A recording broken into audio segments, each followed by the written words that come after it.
السلام علیکم۔ میں ہوں خالد حمید، خبروں کے ایک بلٹن کے ساتھ۔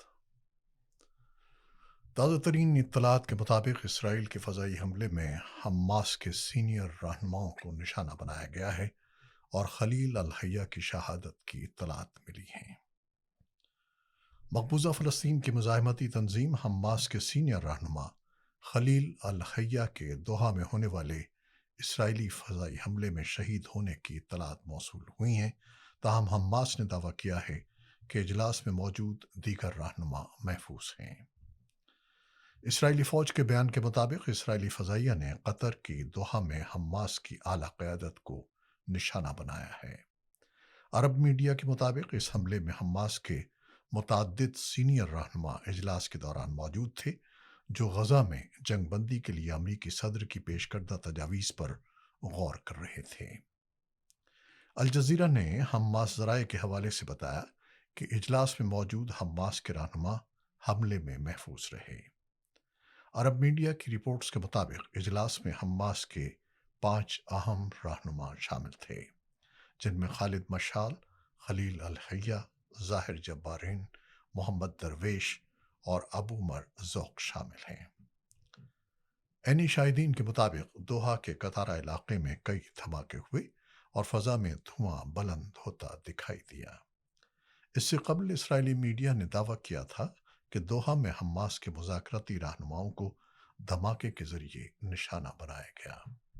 نیپال میں بدعنوانی کے الزامات اور سوشل میڈیا پر پابندی کے خلاف پرتشدد عوامی احتجاج کے بعد وزیر اعظم کے پی شرما اولی نے اپنے عہدے سے استعفیٰ دے دیا ہے۔ تفصیلات کے مطابق دارالحکومت کھٹمنڈو سمیت مختلف شہروں میں کئی روز سے جاری مظاہرے شدت اختیار کر گئے تھے۔ کرفیو کے باوجود مظاہرین سڑکوں پر نکل آئے اور پارلیمنٹ کے مرکزی دروازے، گاڑیوں اور سابق وزیر اعظم شیر بہادر دیوبا کے گھر کو نذر آتش کر دیا۔ پولیس اور مظاہرین کے درمیان جھڑپوں میں اب تک 20 افراد ہلاک اور سینکڑوں زخمی ہو چکے ہیں۔ ذرائع کے مطابق وزیر اعظم کے استعفے کا فیصلہ اس وقت سامنے آیا جب 3 وزراء اور بعد ازاں وزیر داخلہ سمیت کابینہ کے مزید اراکین نے احتجاجی دباؤ کے باعث اپنے عہدوں سے علیحدگی اختیار کر لی۔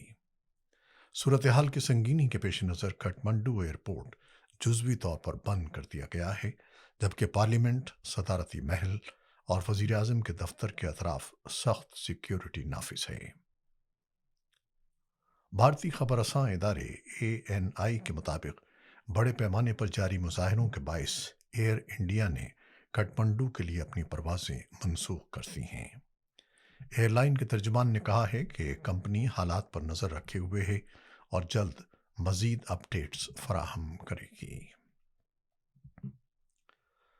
اسرائیل نے امریکہ کے صدر ڈونلڈ ٹرمپ کی جانب سے پیش کی گئی جنگ بندی تجویز قبول کرتے ہوئے غزہ میں فوری طور پر جنگ ختم کرنے پر آمادگی ظاہر کر دی ہے۔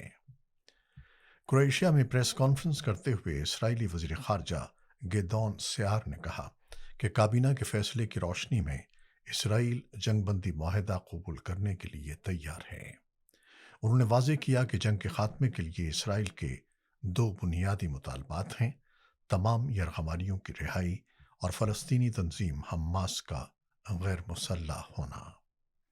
گیدون سیار کے مطابق حماس کا غیر مسلح ہونا فلسطینی عوام اور خطے کے بہتر مستقبل کی ضمانت ہے۔ انہوں نے حماس کو نہ صرف فلسطینیوں بلکہ پورے خطے کے لیے مسئلہ قرار دیا۔ امریکی اور اسرائیلی حکام نے تاحال جنگ بندی معاہدے کی مکمل تفصیلات جاری نہیں کی ہیں۔ تاہم میڈیا رپورٹس کے مطابق ممکنہ معاہدے میں اسرائیل میں قید فلسطینی قیدیوں کے بدلے یرغمالیوں کی رہائی اور اسرائیل کی طرف سے جنگ دوبارہ شروع نہ کرنے کی یقین دہانی شامل ہو سکتی ہے۔ اسی دوران غزہ پر اسرائیلی فضائی اور زمینی حملوں میں کم از کم 21 افراد جاں بحق ہو گئے ہیں، جن میں زیادہ تر وہ شہری شامل ہیں جو امداد کے متلاشی تھے۔ اطلاعات کے مطابق اسرائیلی افواج نے شہروں اور دیہاتوں کو نشانہ بنایا ہے۔ اس کے بعد مقبوضہ مشرقی یروشلم میں 2 مسلح افراد نے ایک بس اسٹاپ پر فائرنگ کر دی، جس کے نتیجے میں 6 افراد ہلاک ہو گئے۔ اس واقعے نے مقبوضہ مغربی کنارے میں اجتماعی سزا اور مزید اسرائیلی آبادکاری کے خدشات کو بڑھا دیا ہے۔ فلسطینی خبر رساں ایجنسی وافا کے مطابق منگل کی صبح اسرائیلی فوج نے قصبے بڈو پر حملہ کر کے اس کا مرکزی دروازہ بند کر دیا، جو اسے الجیب شہر سے ملاتا ہے۔ یہ سڑک علاقے تک کے تقریباً 70,000 شہریوں کے لیے آمد رفت کا واحد ذریعہ ہے۔ پاکستان کو افغانستان سے ملانے والے قبائلی علاقوں میں عسکریت پسندوں کے خلاف مخبروں کی اطلاع پر جاری کارروائیوں میں سیکیورٹی فورسز مبینہ طور پر ڈرون ٹیکنالوجی کا استعمال کر رہی ہیں۔ سرکاری طور پر تو اس سلسلے میں کوئی باضابطہ بیان جاری نہیں کیا گیا ہے، مگر سوموار کے روز جنوبی وزیرستان کے مختلف مقامات پر مجموعی طور پر 5 ڈرون حملے کیے گئے، جن میں ایک افغان جنگجو ہلاک جبکہ متعدد زخمی ہو گئے۔ مقامی ذرائع کے مطابق ڈرون حملوں کے بعد علاقے میں شدید خوف و ہراس پھیل گیا، جبکہ بعض مقامات پر سیکیورٹی فورسز نے سرچ آپریشن بھی کیا۔ پاکستان کے سابق وزیر اعظم اور پاکستان تحریک انصاف کے بانی چیئرمین عمران خان نے ڈرون حملوں کی مذمت کا اعادہ کرتے ہوئے خیبر پختونخوا میں پارٹی رہنماؤں اور کارکنوں سے اس کے خلاف احتجاج کرنے کے احکامات صادر کیے ہیں۔ سری نگر سے موصولہ اطلاعات کے مطابق ضلع کلگام میں بھارتی فوج نے مسلسل دوسرے روز بھی محاصرے اور تلاشی کی پرتشدد کارروائیاں جاری رکھیں۔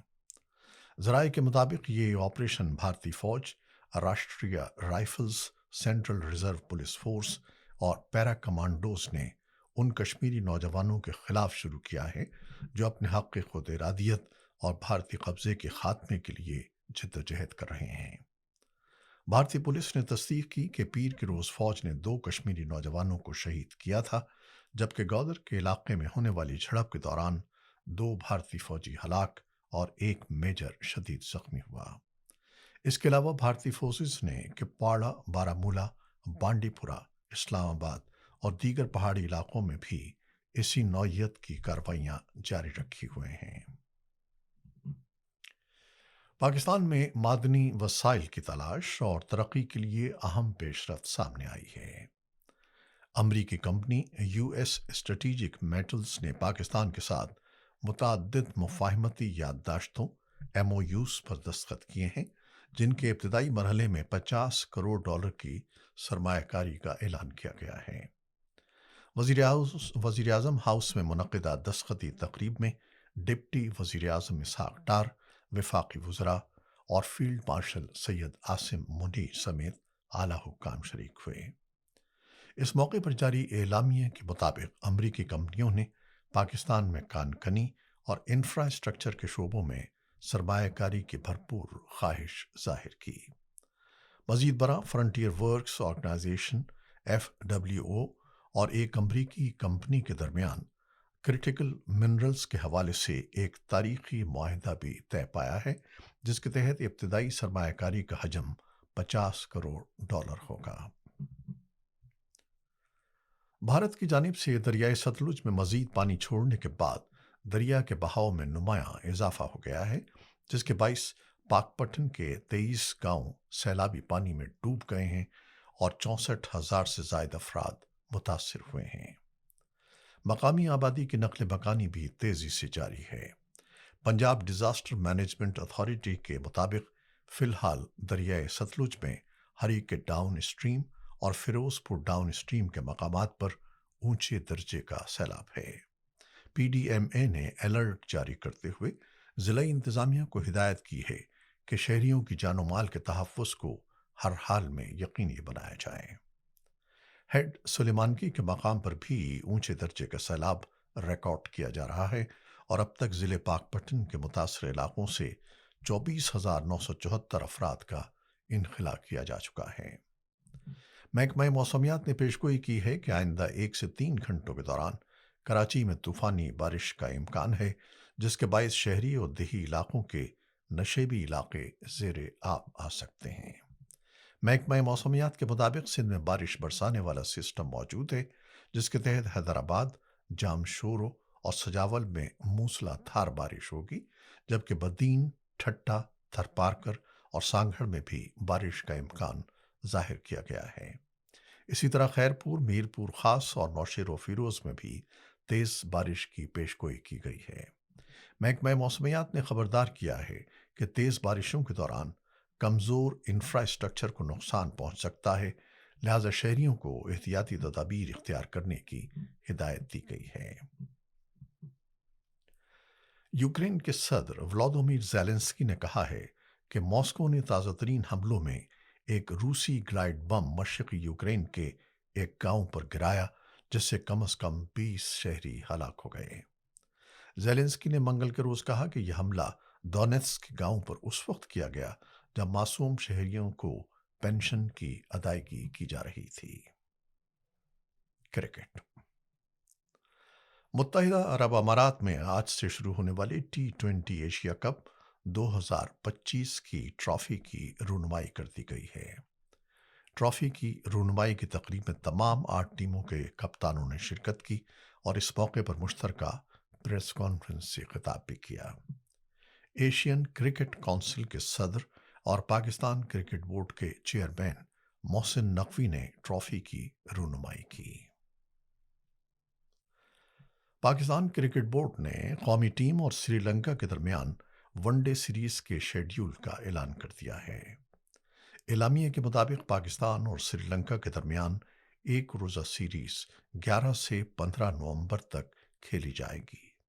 3 one day international matches Rawalpindi میں ہوں گے۔ سری لنکا کی ٹیم سن 2019 کے بعد پہلی بار پاکستان میں ون ڈے سیریز کھیلے گی۔ یہ تھیں وہ خبریں جو ہم نے اپنے یوٹیوب چینل پر آپ کے لیے پیش کی ہیں۔ آپ ہمارے چینل کو دیکھتے ہیں، ہماری خبروں کو دیکھتے ہیں، انہیں شیئر کرتے ہیں اور اپنے کمنٹس میں اپنی محبتوں کا، اپنی رائے کا اظہار کرتے ہیں، جس کے لیے ہم آپ کے بےحد ممنون ہیں۔ اپنی ان محبتوں کو، ان کاوشوں کو جاری رکھیے گا۔ خالد حمید کو اب اجازت دیجیے۔ اللہ حافظ۔